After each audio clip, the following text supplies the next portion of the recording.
what I thought I'll do is I'll start by really giving everybody an overview of where we are.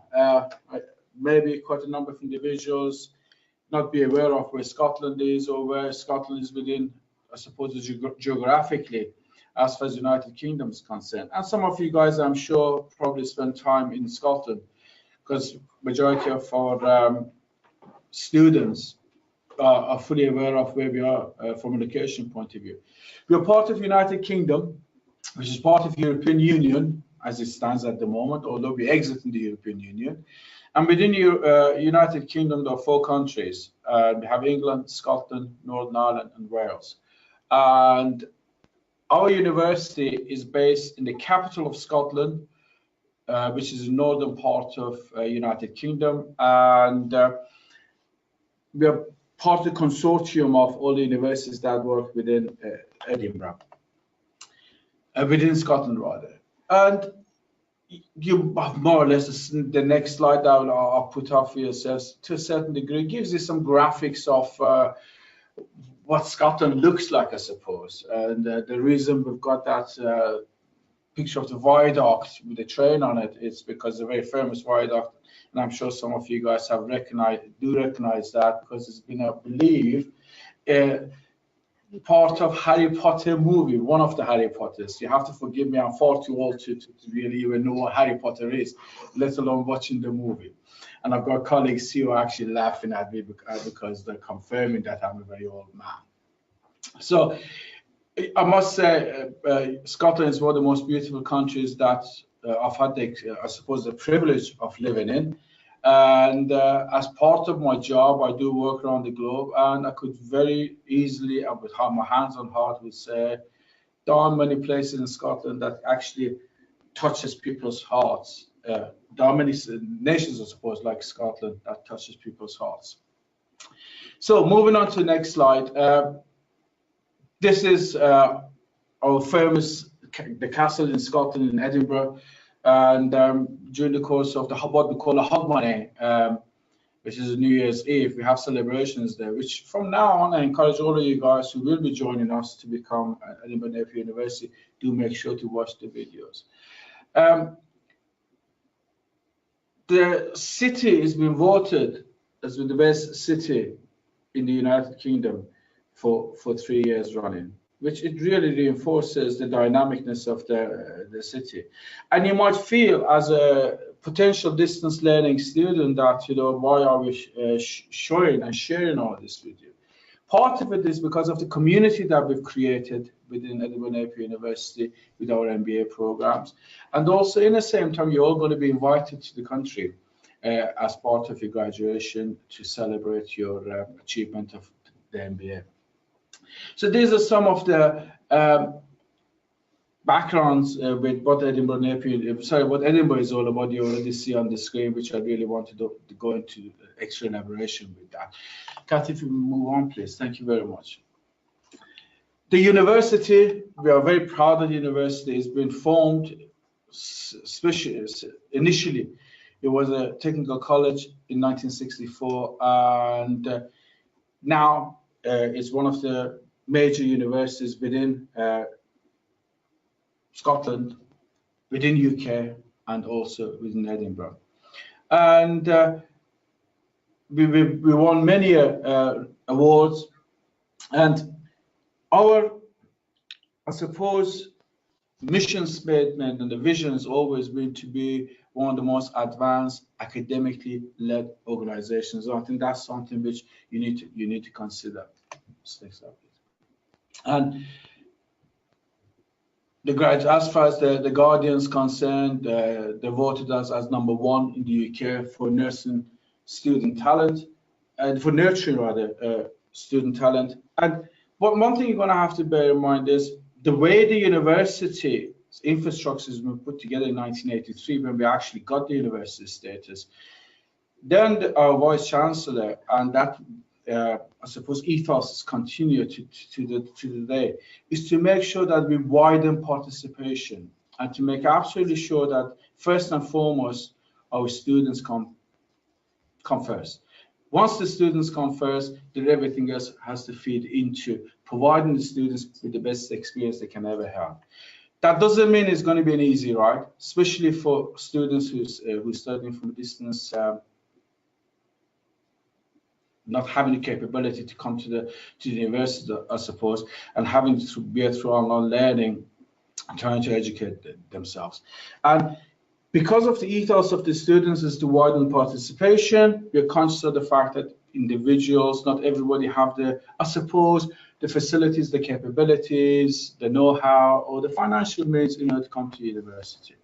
So what we've tried to do is to somehow try to capture the needs of those individuals to the extent that regardless of where you are, we can still give you the backup that's required. You will probably find what's in front of you quite interesting. The University Queen's Award anniversary in 2015, we won that, which again is something which not many universities can talk about.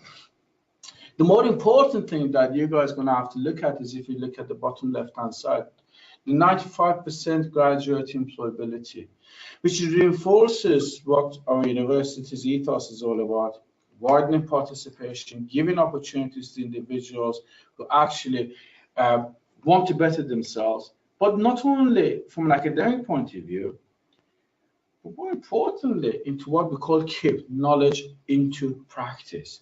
We're actually providing students with the tools in order to transfer the knowledge into something tangible. And this is something, again, which we are very, very proud of. And that's reflected in that 95% of employability. Our graduates within 6 months of graduations, 95% of them are in employment. And we currently have, for example, 350 business startups, and that's only in the last 10 years. So not only as a university, we educate individuals. Again, I'm going to reinforce what I said earlier on. We will give individuals the tools in order to transfer that knowledge into something tangible, to the extent that 350 businesses actually started within this building that I'm standing by our students. So some of the backgrounds. We currently have 3 campuses or 3 faculties. It depends where you come from, I suppose. The business school is housed at Craiglock Heart, as people also United Kingdom call them, but we call it Craiglockett. In Scotland, the pronunciation of Craiglock Heart is Craiglockett. I remember when I came for a job interview, and as part of my presentation, when I mentioned Craiglock Heart, I was corrected there and then.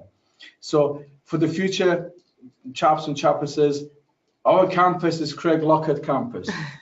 Is at the business school, and the business school is the largest campus and has the biggest population of students throughout the whole university. 13,500 students studying on campus in Edinburgh at the moment. That's spread amongst the 3 faculties. 6,000 students studying with our partner universities worldwide and online, and that's something which we're extremely proud of. And these 6,000 students, to me, are the students that typify really what the ethos of our university is all about, making absolutely sure that the participation is so wide and that's creating those opportunities to individuals. And our alumni, 35 years later, since we started distance learning education, they're still coming back to us and still giving testimonials to us and how grateful they are, in order for the university to provide them with the opportunity in order to upskill themselves. So I'm going to try to really spend a few minutes giving you a little bit of background about what our online programs are about. And when we designed the program 10 years back, we did that in order to create flexibility for anybody, anywhere, anytime, any place, who really want to dovetail, dare I say, the education with the personal, professional, and domestic life, without having to put themselves under too much unnecessary pressure. That doesn't mean studying for the master's program is easy, far from it. We absolutely make sure everybody come out of, to a certain degree, out of the comfort zone in order to learn. Because in order for us to learn and retain that learning, we have to be out of our comfort zone. However, we do that in a way that is it's a challenge rather than a struggle. And the challenge that you do it, you go through it, but you know why you're doing it. And that will be reflected on your, I suppose, the promotions in the future, the upgrade of your salaries, upgrading yourselves, upskilling, whatever the personal motivation has been behind your, I suppose, joining the program. And we are part of the global village at the moment, and with this particular mode of delivery, this online program creates accessibility to those individuals, be it in Africa, be it in Middle East, be it in North Canada, be it in Australia, for individuals who don't have, I suppose, all the resources available in order to go to face-to-face traditional universities. And we have certain unique features. We have dedicated administrative support team. One of them is actually right now sitting next to me, my right. Our support team, I've got somebody, a technicalist standing next to my left. The support team, we're extremely grateful to them. They are the ones that make what we do accessible. And that's something which we can't do without. And Helen earlier on, she introduced herself as part of the staff that is creating the extra support in order to enable students to educate themselves. So the reason I'm trying to give you this background and this, I suppose, there is a caveat to what we do is for you to be aware of the fact that it's not just about individuals like myself with my director's hat on or with my academics hat on here to give you support. We are indebted to both our technical and administrative support as well, because they are the ones who are going to be there at the first point of contact in order to give you all the support and backup that you require. Over and above that, we have a chap called Ben. It doesn't exist yet. It's a virtual boy called Ben. And some of the frequently asked questions that our students have, we normally embed those into, I suppose, or pass it on to Ben, and Ben already has that information for you as well. So these are some of the features. And more importantly, they have a mapping process, very much like a sat-nav mapping system in order to allow you to navigate through the, I suppose, the myriad of routes and roads that you have to take in order to educate yourselves. This slide at the moment that's in front of you gives you, I suppose, an appreciation of how wide the university has moved on to, be it in North America, be it in Europe, be it in Africa, Middle East, Asia, Australia, Southeast Asia, so on and so forth. The university as a whole has a population of 130 different nationalities. I, as a director of MBA program, have a bit of a task ahead of me because I only have a population of 94 nationalities due to studying our suite of MBA programs. So my job, my task is to really try to capture the remaining nationalities as well. So we'll have equally be as global as I suppose the rest of the university. However, we have nationalities, such a big population from areas where accessibility to education is not as simple as what face-to-face is.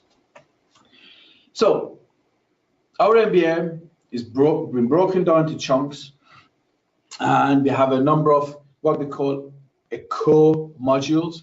The core modules, I suppose, consist of 4 particular ones, where regardless of whether you study specialist MBA or whether you study generalist MBA, you have to cover these modules. Because the conclusion we've come to is, regardless of whether you're a brain surgeon, whether you're an accountant, whether you're a lawyer, whether you're a consultant, there are certain elements that goes in managing and leading organizations that's generic. So the 4 generic modules will give you an appreciation of what we are going to be doing. And for those individuals who decide then to go into the specialist modules, then we tailor-make particular modules in order to accommodate the profession. So the specialist modules consist of more or less at the moment what's in front of you. They include entrepreneurship, events management, finance, health management, hospitality, so on and so forth. And we currently are looking at developing further specialisms. However, we only develop specialisms if it's going to be fit for the purpose of our students. And one of the things you have to bear in mind is you can choose whether to take what's called a generalist MBA, or you might take a specialist MBA. However, what you do if you take a specialist MBA, not only you've got to take two modules to complement the 4 core modules, over and above that, you've got to make sure your project, your thesis on top is in line with your specialism. And the reason we're doing that is because really what separates MBA from other master's programs is what we call contribution to the sector. Within, say, for example, normal MSc in business management or management, majority of the concentration is what's called contribution to knowledge. However, we do encourage, because we're actually an organization, even at that level, to get our students to make contribution to the sector. However, for our MBA students, by their own nature, they're individuals who are within a profession themselves. That's why we require work experience, relevant work experience from them. What we don't want to do is just develop the DNA academically. We've got to develop their capabilities in order to take that knowledge and expertise and experience into something tangible at workplace. And that's why we try to develop the project, in effect, the thesis, in a way that not only they're making contribution to the knowledge, but in the same time, you're making contribution to the sector, or the chosen sector, or the professional sector that they're in. So that's something to bear in mind. We do have quite a substantial, suppose, layers of resources available to you. And we start our successfully, suppose, accepted students into a program. We start them with the Global Online Induction Program, which is the platform, is what we call a Moodle platform. And what you have in front of you at the moment are some snippets of what each page looks like. We try to make the page as user-friendly as possible. The whole platform is quite a user-friendly platform. And you don't need to have expertise in computer sciences in order to understand it.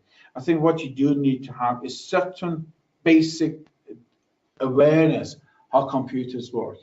And if you're used to sending emails, checking your mobile phone, or sending pictures from your mobile phone, or communicating with people through WhatsApp, so on and so forth, that level of capability is sufficient in order to kickstart you, to start you. And we do have a 24-hour dedicated backup system as far as technology is concerned. Any problems, you let them know. And our administrative support team, Sally and Kat's team, who's sitting here at the moment, they're here to support you as far as the administrative needs are concerned. And my team, academic team, are here to deal with your academic requirements. So within 2 working days, we tend to try to somehow help you out with any difficulties that you have. So the structure. We've tried, if you remember, if you recall a few slides back, I said there's a kind of program that enables you to really tailor make your education around your own personal and professional needs. However, and there is a however that goes with that, there has to be a plan. There has to be a certain, I suppose, level of joined up thinking in order to make sure that you have some consistency. Your studies include induction to program, direct access to ANU, which is Edinburgh Napier University Global Online Resources, predetermined weekly surgery, so on and so forth. And if you notice on top, we encourage you to study 2 modules per trimester. Some of you chaps and chapters may not be aware of the term trimester, because if you're over 28 years old, then you're probably used to what we call semester, where students historically only had 2 terms or 2 semesters during the course of an academic year. In UK, we start semester number 1 between September and January till May is second semester, and students tend to take summer off as the vacation, and then they go to follow academic year, so on and so forth. What we have here is what's called trimesters. That means we got 3 semesters. They start in September, for example, and then the second semester is January, the third trimester is May. You start in January, the second one is May, and third one is January. Sorry, September. So on and so forth. We do it like that in order to make sure the continuity is there, and in order to make sure you create that joined up thinking. Our MBA students are not taking the MBA because they want just a title after their name. They actually want the tools in order to be able to go and deal with something at the organization level and get results immediately. That enables them to do that. We do encourage students to take 2 modules, at least 2 modules per trimester. We don't encourage them to take more than that. We actually don't, purely because you have to, in order for you to maintain your work-life balance and also have the critical thinking and retention of the knowledge that is required, 2 modules are more than sufficient. However, because we're trying to create flexibility for you, if you choose to do so, you can do 1 module per 1 trimester. However, the duration of the studies is going to take longer. The first module is a module overview, including a short video welcoming you guys into the program, into the module. Every module is introduced by the module leader, and majority of the modules have what's called academic team. So, for example, one of the modules, I'm the module leader for myself, Management Organizational Change. I have an academic team working within that module, and myself, my online tutor, Mr. Ron Bros, for example, look after that module. So, first and foremost, you're going to be introduced to the modules. And we're breaking each module down to 10 units. At the end of each unit, you have what we call end of unit progress tests. And those subject-specific units are even broken down to even further components in order to make it bite-sized for you to develop the building block. So as you read and as you're going through the whole process of, I suppose, retaining the knowledge, you continuously encouraged to reflect, encouraged to test your knowledge and understanding, and encourage you to really maintain that momentum. At the end of each unit, at the end of each week, I suppose, there is a unit summary, and then we get you to do a progress test. That's a self-test in order for yourself to make sure you maintain, I suppose, the knowledge and understanding that's required in order to take you to the next unit. We strongly advise you to do those end of unit progress tests for 2 reasons. 1, you need that to maintain that joined up thinking, and 2, on successful completion of each unit, the grade that you get for each unit can actually contribute to up to 10% of your overall assessment for that particular module. And I'm sure there are already a few questions arising in your own minds, and after this session I'm going to be open to questions. So this is some of the, I suppose, overview of what each module looks like. And we have what's called generic specifically designed modules. Not everything looks exactly the same, purely because life isn't like that. Different modules have different demands, different ways of approach. The template, the platform is Moodle platform. Every module has got the end of unit progress test. Every module is broken down to components, and every module has got the step-by-step moving you forward. But the reflective exercises, the case studies, so on and so forth, varies depending on the requirements of the actual module. And case studies have outline solutions. You've got to bear in mind that there are not so much answers, there are solutions, because you may find number of the modules where there is no such thing as a right or wrong answer. It's about appropriateness of the answer, because everything is very much situational. So there are online solutions. Assessments available from the start of the trimester, and sample assessments. And over and above that, we have what we call a weekly virtual office hours. I call them personally virtual hours. Officially, we call surgery sessions.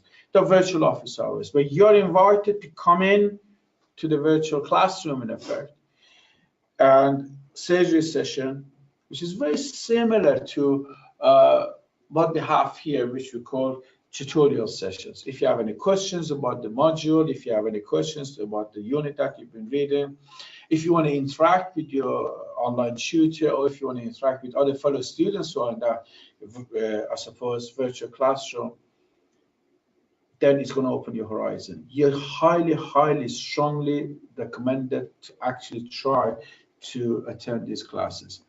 Although we know at times, because of the geographical time differences and the distances, not everybody be able to hook on as or when necessary. However, it's highly recommended for you to join them.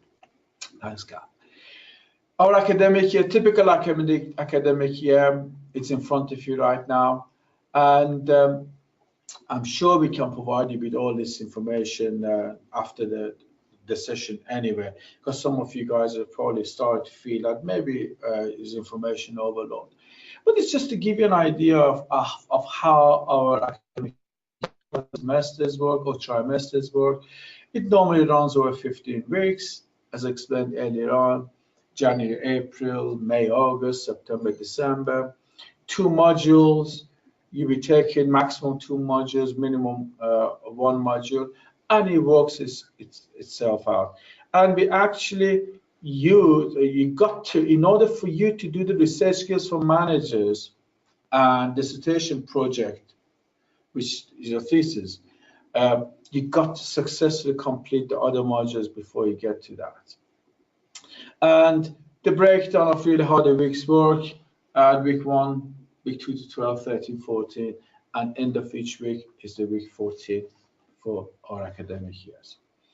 Module activities, what you have in front of you, is an example of how we make everything bite-sized and how we try to really create connectivities. And you will find in front of you now, we've got different colors: orange, blue, yellow, green, light green, so on and so forth. It's to really giving you an appreciation of how the other support mechanism dovetails itself into the module. So you're not only going through this joined up thinking of educating yourself, the other things that filters into it. Thanks, Cam. This is an example of an introductory video that gives you a welcome to Managing Innovation, which is one of our modules, and I think we'll try to start that and see how it goes.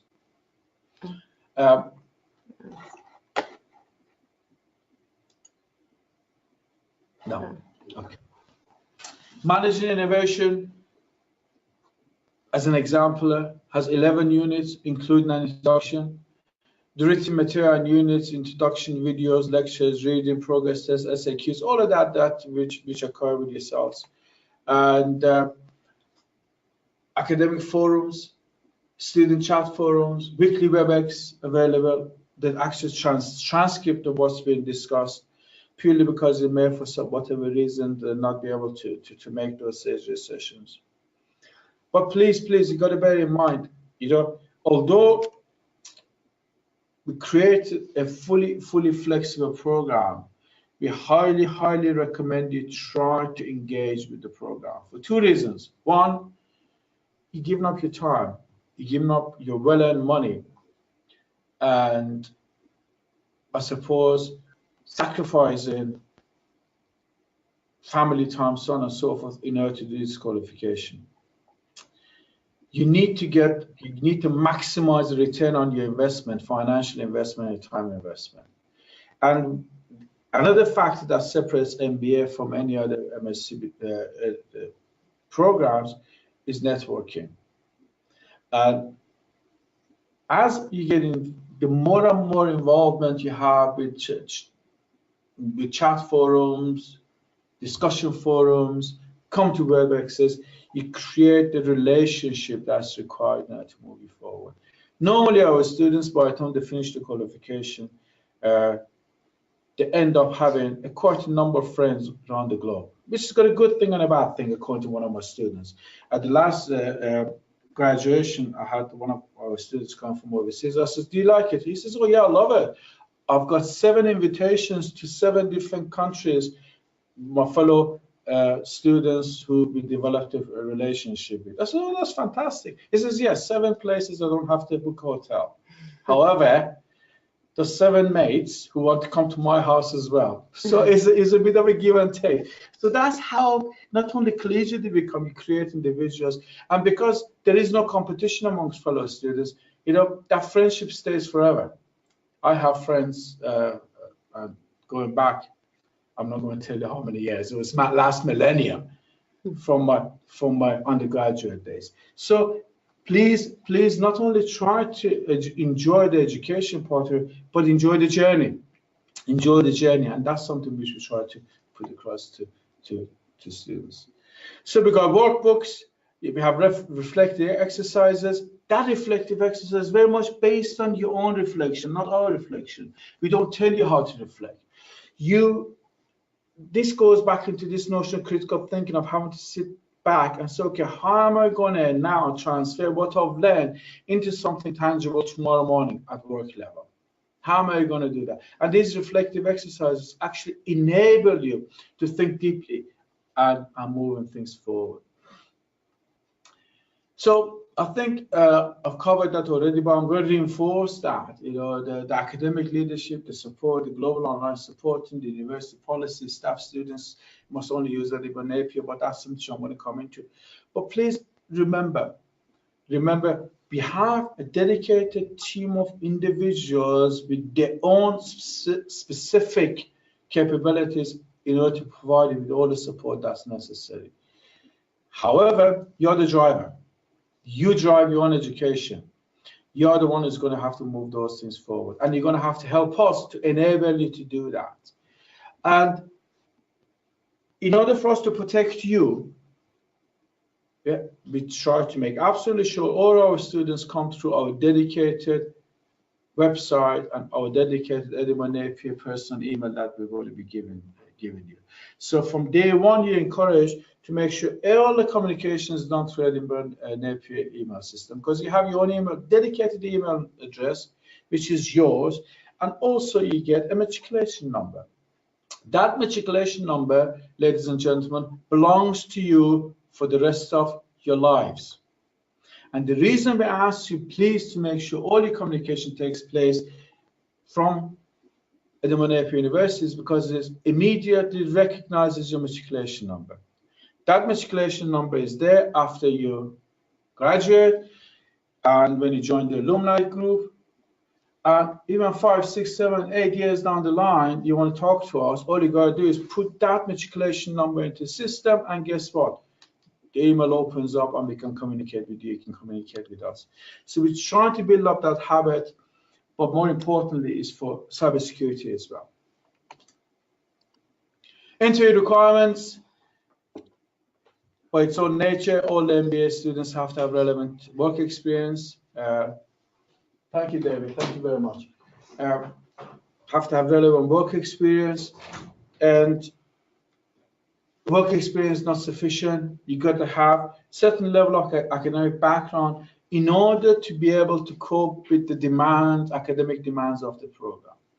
So we encourage you to we make sure individuals have either two honors degree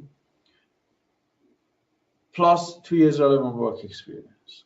However, at times, not all our students have the two honors degree, but they might have extra work experience. Those applications come to myself, I sit with my team, we go through it, and we do an assessment of whether or not your I suppose training programs, maybe your own organization, maybe the other short courses done, so on and so forth, has given you the tools that's necessary in order to cope with with the demands of the program. You really need to be able to have a certain level of capabilities when it comes to English language. And if it's not your first language, you need to actually do approved English language test. However, majority of our students from Middle East and from Africa tend to have done the first degree in an English-speaking university, or they work for an English-speaking organization. And if they can prove that, then we waive that actual language test. Again, some of the feedbacks from students with regards to one of our modules, managing innovation. And this is as honest as it gets, I suppose. And it's quite humbling.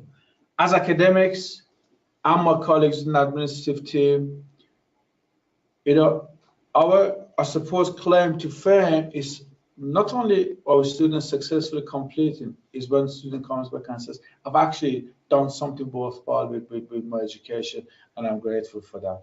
And to us, that's the greatest reward. So I urge you to read those candid, I suppose, feedbacks that we've got for our students. The tuition fee, this is something which I'm sure Helen would support me with this later on. We do have an application deadline as far as for September starts are concerned. It's 31st of August. And Stafford really has quite an extensive, generous grant, which is right in front of you right now. And also what the installments are, and for those of you guys who reside in Africa, how much you have to be paying by installments. And another advantage with this particular program is you can either pay the whole fees up front or paid by installments. But I'm sure Helen will back that a little bit more for you. Helen, I think we opened I suppose, the floor to any questions. And before we do that, can I please thank you for really brokering this and bringing the whole, you know, bridging our prospective students together. I'm very, very grateful to you. Thank you. Thank you. It's a great pleasure having you with us this evening, Mammed, and obviously explaining the MBA program quite effectively. Thank you so much. I'm now opening up the questions section, so please do start typing in your questions.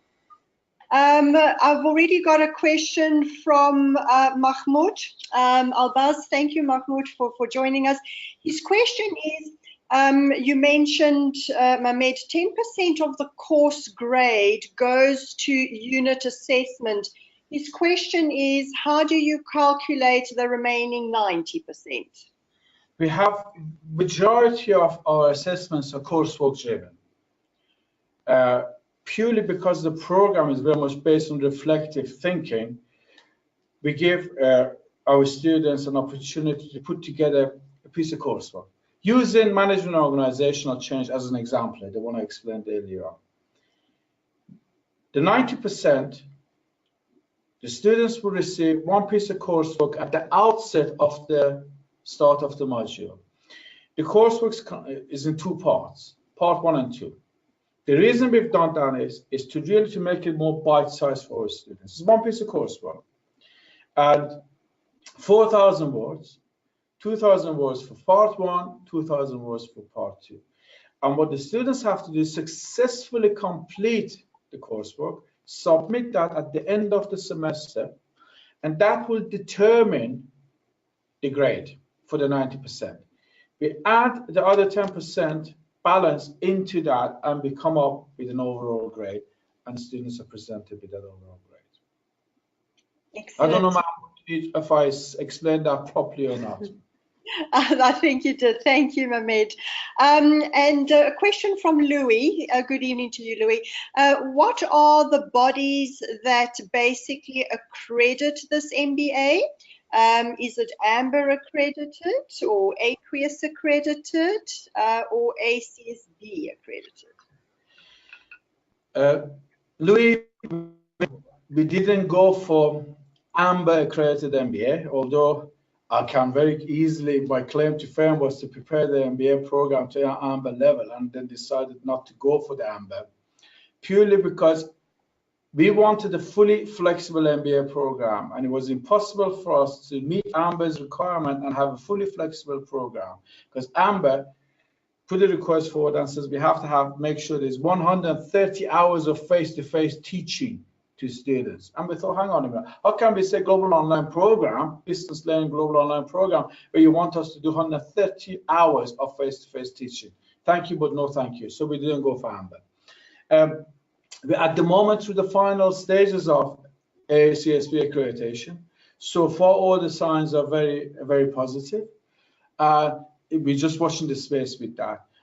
I like to think within the next couple of years we have the ACSB there.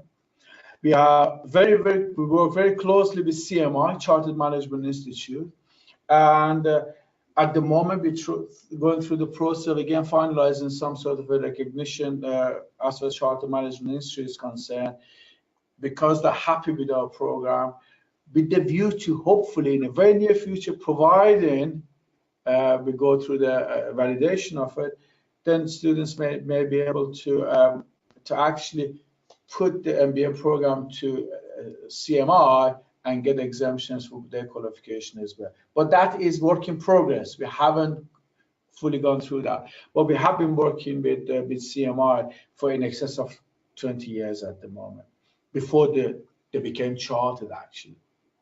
We work very closely with ILM, and again, they're good. I suppose partner was. Our executive MBA students who are part-time students come here for face-to-face studies. Quite a number of them, they do the postgraduate diploma equivalent with CMI, and then they come and do a top-up with us to finish the masters. So as far as the professional bodies are concerned, we're well recognized. As far as our employability is concerned, it's sitting there at 95%. As far as the CSB is concerned, we are going towards the latter part again, the accreditation. I hope that answer is comprehensive enough, Louis. Absolutely. And I'm going to answer Jamal's question, but I'm sure all of you have the exact same question.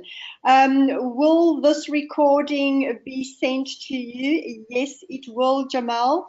The link will be sent to you by your academic consultant, so do look out for that email. Thank you, Helen. Rajat's question is, are your webinars or any online material, visual material that you put online during the studies, are they recorded for later access in case there is a time clash and I cannot actually attend? The answer is yes, yes, and yes. We don't record our surgery sessions. However, whatever typing takes place is recorded. You got to appreciate, you know, that 90 odd different nationalities, and some of our students are working from the workplace, from the workstations, and they don't want to, you know, make noises, so on and so forth. Every video, every unit within every module has got its own introductory video, its own introductory overview. Every student will have access to that during the course of, whilst they're doing the studies during the course of the semester. Over and above that, they have access to an online book, dedicated online book that's been put together for that particular module. Again, going back to management organizational change, MOC as we call it, I wrote the book for it myself, I compiled it myself. So I've had the students at heart when I was compiling the units, and also a support book to go with that. Students have access for the duration semester or trimester for that.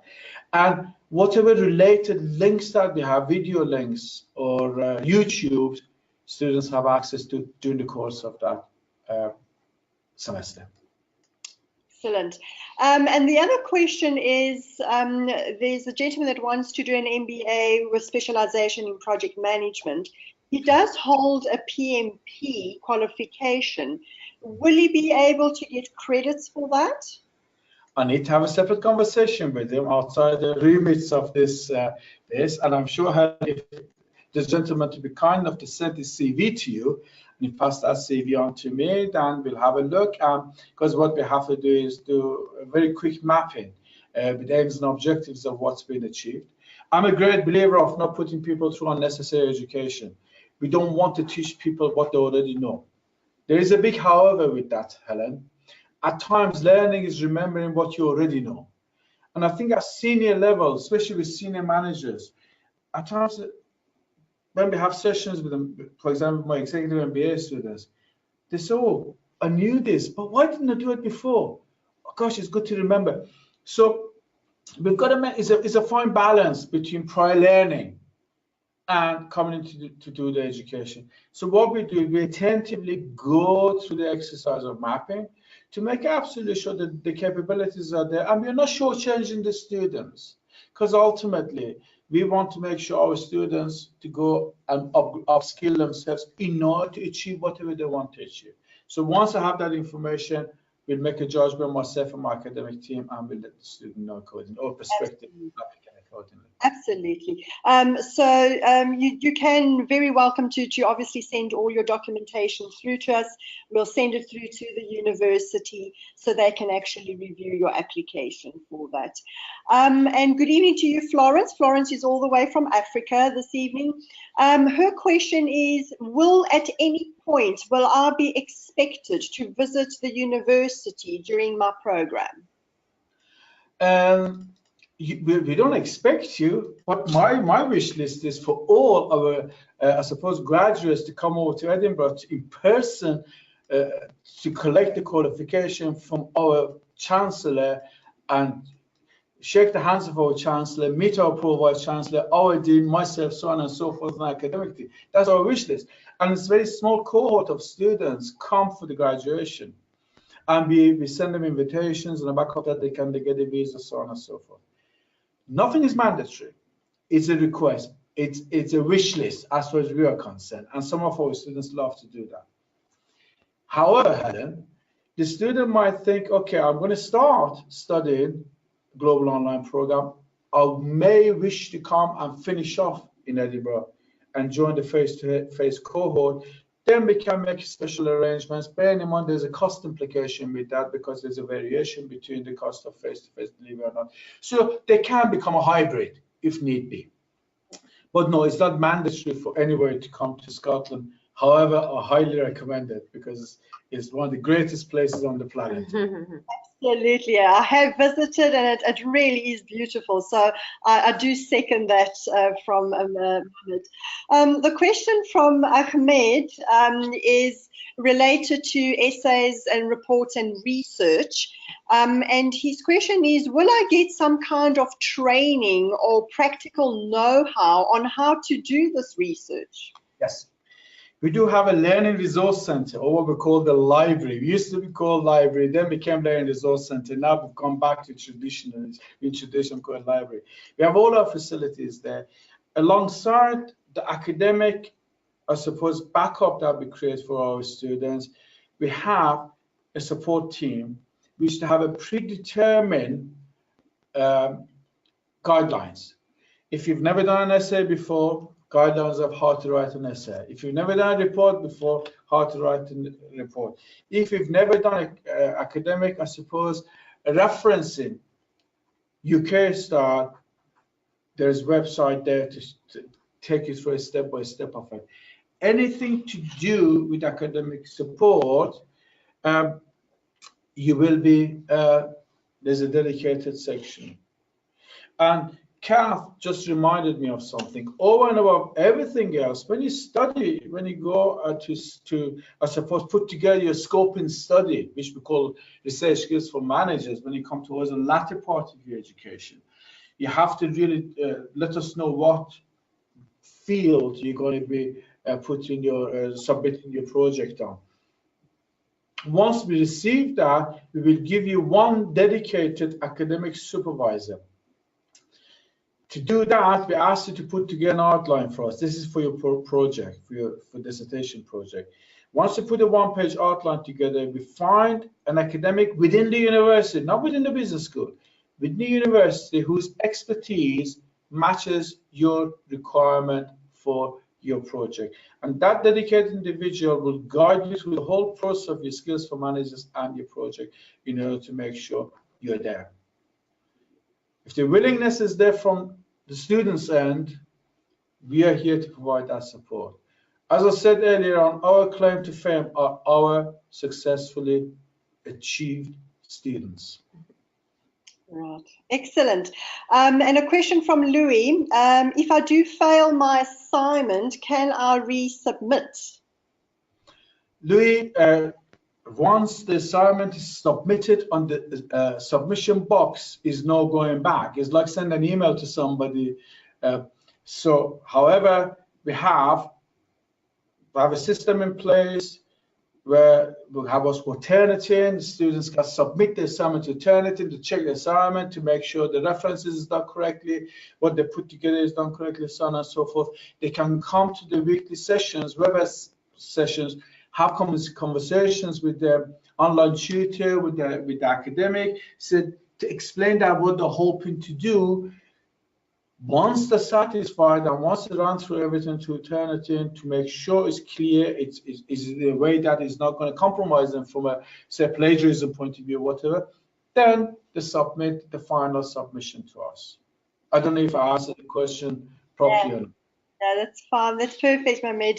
And David's question is, he'd love to attend the graduation. Will the university assist in getting him a visa to do so? What the university will do is, upon successful completion of your graduation, David, you will receive an email congratulating you. You will receive an official letter congratulating you, saying well done, and you successfully completed the program, and you will receive an invitation that you're invited to come to Edinburgh University whenever the graduation date is in order to attend the graduation ceremony. Once you accept that, you go back, we have a dedicated department that deals with this.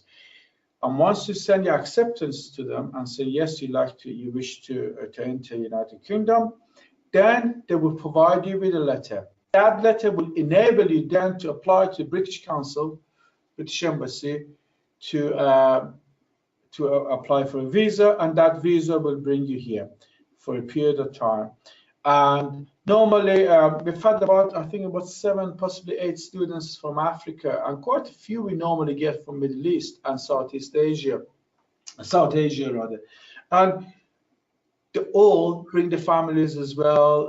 It's a fantastic celebration because the qualification, really, our MBA students' qualification doesn't belong to them, it belongs to the family as well. Everybody is so proud of it because sacrifices that's been made during the course of the time for the individual to become educated.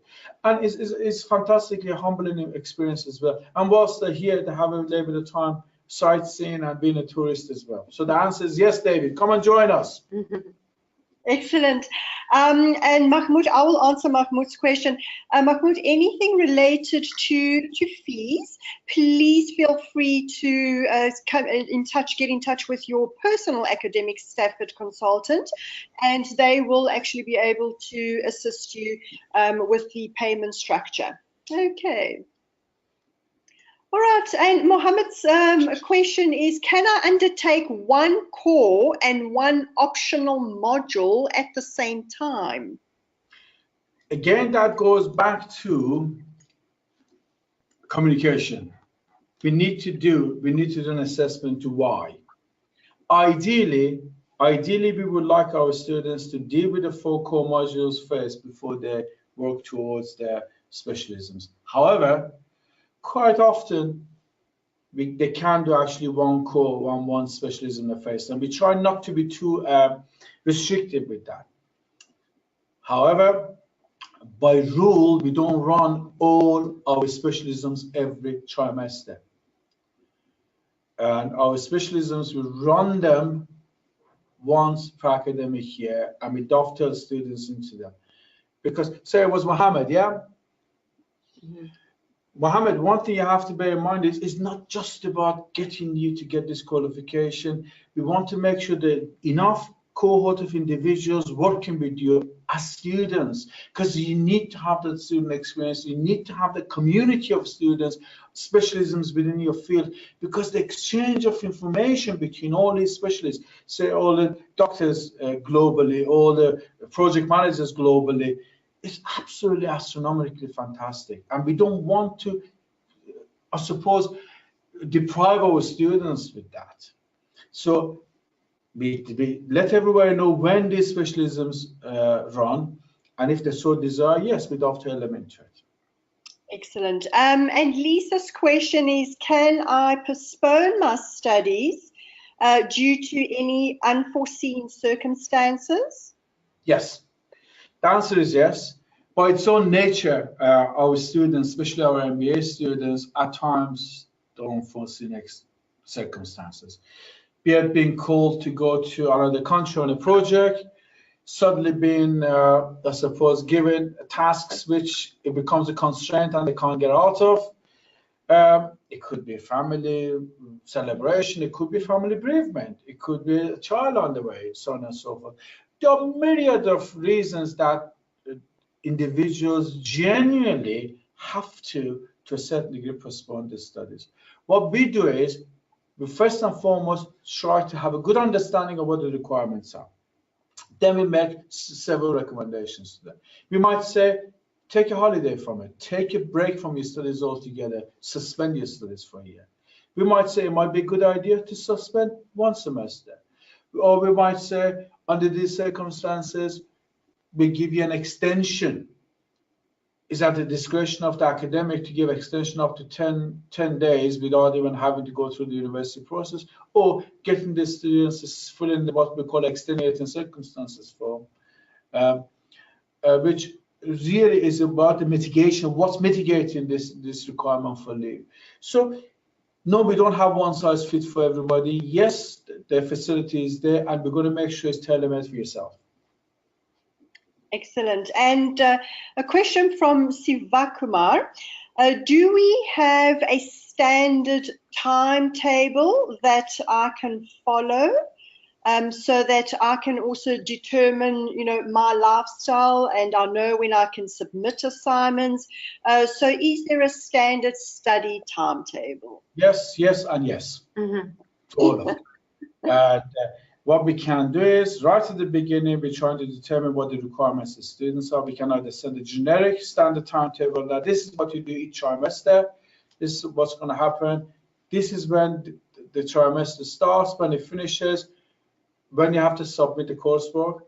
And if the student circumstances are different, if they want to do one module rather than two, we give them a dedicated timeline as well. Because planning, Helen, I think that's a very, very important question that's just been asked.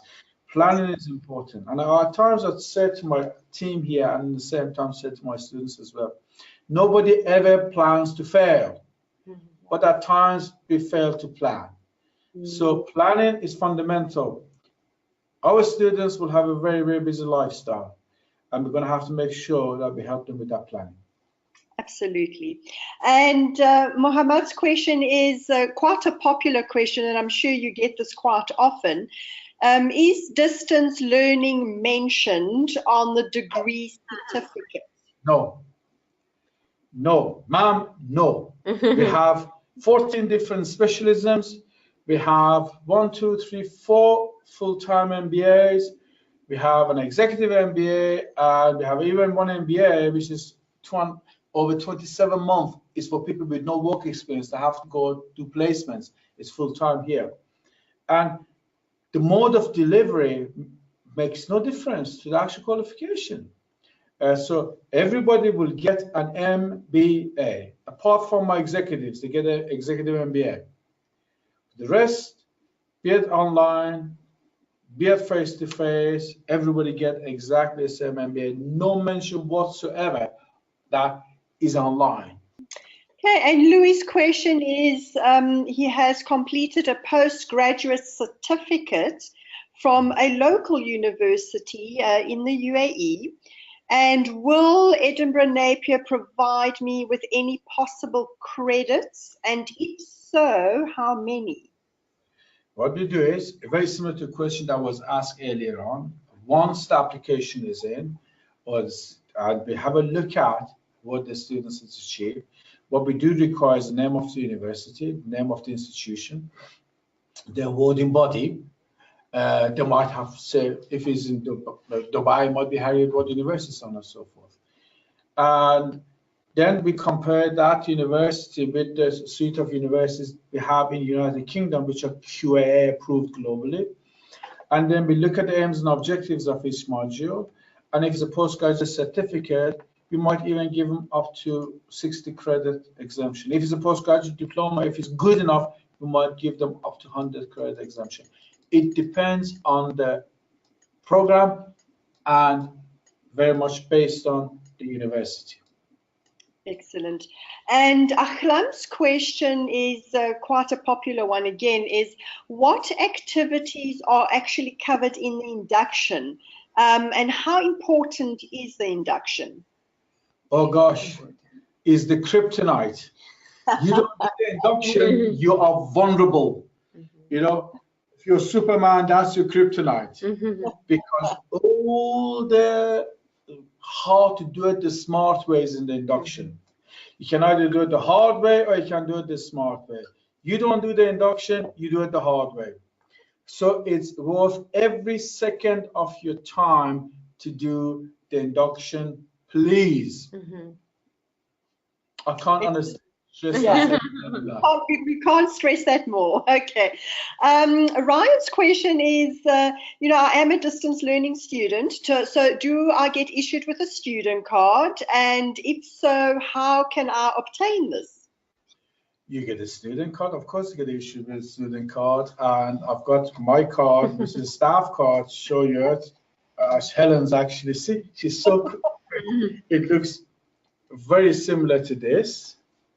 And that's Helen's. And you know where it says staff? It says student in its place. And once you matriculated, thank you, Helen. Once all of that is done, Helen, sorry, I'm so sorry. So once you matriculated, once you're into program, CAF, actually her team deals with that and we post the student card. Excellent. Okay.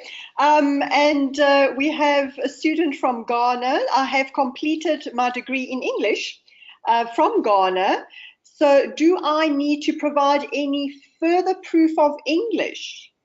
If you actually mention in the application that you completed your degree from this particular university in Ghana and it's in English, then that will suffice. Because we know which universities globally are delivering in English. And no, it shouldn't be any problem.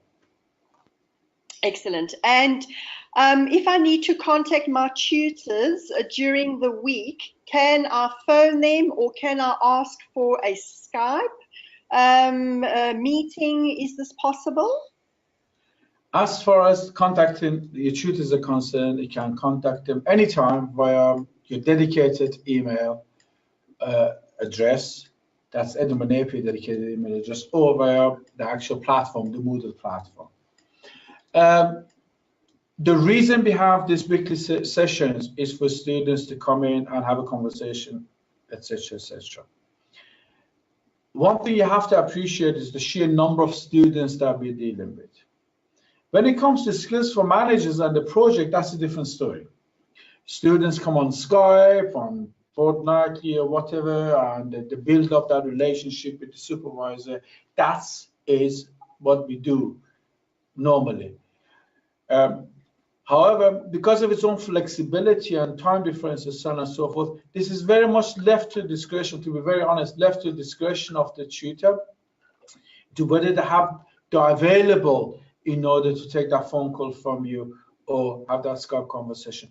The Skype conversation, in effect, Helen, is arranged every week for individuals during the course of the WebEx session. Absolutely, absolutely. I'm trying to be as comprehensive as possible. Yeah, it makes sense. Ahlam, basically, there is a lot of support provided to you by the tutors. So do take up the opportunities that are provided to you. And one very last question is from David. He doesn't actually hold an undergraduate degree, but it seems that he has got quite a lot of working experience. He's got 4 years management experience. Will he be able to get into this program? David, ping your CV to Helen or to myself or to both of us, and then we'll make a judgment on that for you. Absolutely, absolutely. Yeah, so David, we would like to see all your documentation. Mammed is correct, your CV, any qualifications that you may have done previously. Yeah, so please do send that through to your academic consultants at Stafford. We can assess it, pre-assess it, and definitely send it through to the university for a final assessment. Okay. Helen, if I may just add to that. Absolutely. The benefit of David and everybody else. You notice Helen mentioned the term academic consultant a number of occasions. They are there for a purpose. They are the bridge between us and yourselves.